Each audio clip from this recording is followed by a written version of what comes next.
13 into 7 now, halving its price virtually. The line is complete. They're set to run. Gates go back. Off and racing. Vitae Lamparta first of them away. Lady of Babylon and Arrow Swift both also jumped into stride quickly. Coming over Rommel's Journey, firing up near the pace. Back behind them, His Eminence is being quickly pushed forward. Getting back over on the inside, She's Our Witness. Ruby Noir, 4 lane, drifting right back into the field with Candlelight Supper and Sulsana between those. But as they go by the 1200 in the run down the back here at Belmont Park, Vitae Lamparta held the lead by a length. Rommel's Journey, a length and a half as the speed slows. Lady of Babylon. Arrow Swift is over on the inside, occupying 4th place, and then came His Eminence.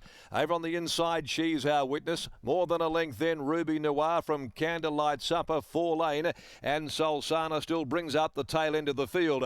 Up to the far corner they go to the 800, and out onto the side of the track, Vitae Lamparta, the roughie, in control by a length on Rommel's Journey, coasting along second. A length and a half to the 2 horses that have been spec'd at odds. Lady of Babylon and Arrow Swift together. His Eminence and now Ruby Noir with the white cap taking off around them, 4 and 5 deep as the field starts to pack right up. She's Our Witness behind them with no room to go, and around the outside 4 lane is coming into it, held up behind them Candlelight Supper and Sulsana's last of all as they'd fanned at the 300 now, and His Eminence over on the outside reaches the lead from Lady of Babylon. Here comes 4 lane down the outside, 4 lane His Eminence battling back Lady of Babylon.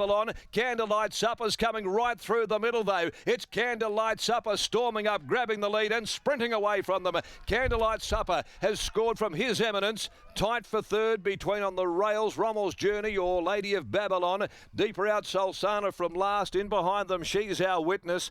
Followed further back Arrow Swift. Then came Lady Noir. Back there as well 4 lane, who pulled up very abruptly in the final 200, as did the pacemaker Vitae Lamparta. Number 3 is the winner. 3 Candlelight Supper, ridden by Patrick Carberry.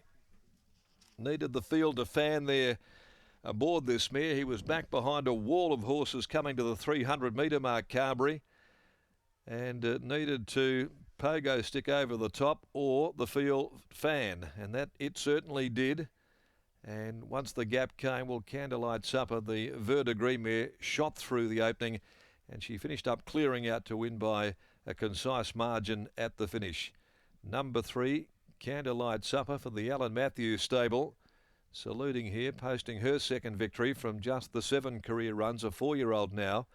And out of the Red Ransom mare, Rare Subject, she was tucked up, and Carberry there was just waiting for the gap to come. Eventually was able to work out off the back of His Eminence, who it has beaten. His Eminence holding second, and Rommel's Journey battling back into third placing in front of Lady of Babylon. 3, 1, 4, 8 are the numbers. Candlelight Suppers raced by John Chalmers, P. Hodgkinson, N.B. Watmore and P. Green.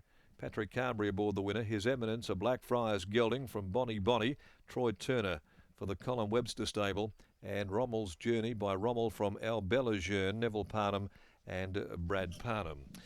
The details through in a few moments after the Amelia Park handicap.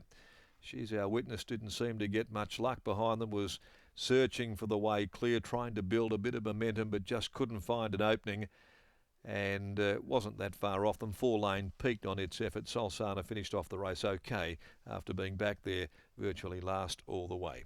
2 lengths and a neck of the margins in 1:42.60. The final 635.72.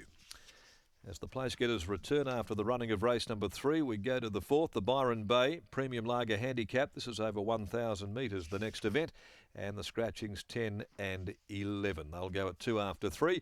In the meantime, here's Scott Embry joining us in the winner's enclosure, and Pat Carberry, once he spotted that little bit of daylight at a vital stage in the home straight, he was able to capitalise upon it, Scotty. Exactly right, Darren. I've got Alan Matthews with me. Al, she's building beautifully at the moment. She's come from a maiden into a Class 1. She rises in the weights as well. It's not an easy thing to do, but she's gone bang, bang.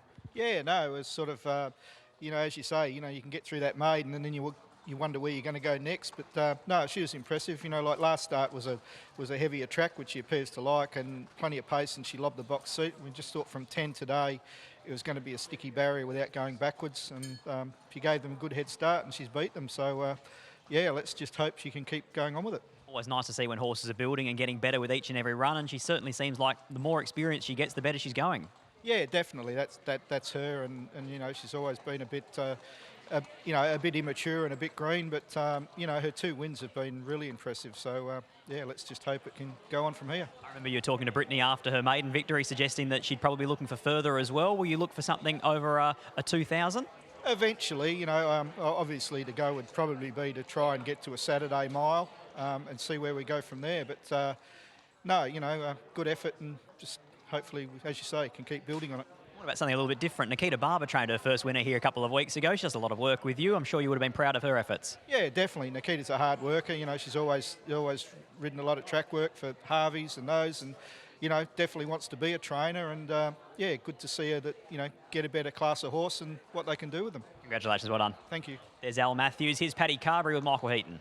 Time Pat's been on this mare, this preparation. Pat had a little bit of work to do turning for home, but to her credit, she put them away in a matter of strides. Yeah, she obviously drew wide, so we were going to ride her back and give her a chance to sort of get a cart up, and she was able to get a good cart up. It just sort of was just held up just behind them for a fair way into the straight, but it seemed to suit her well, and once I was able to present it to the outside, she let down really well. Did she give you the feeling of a horse that may be able to stretch out further in time?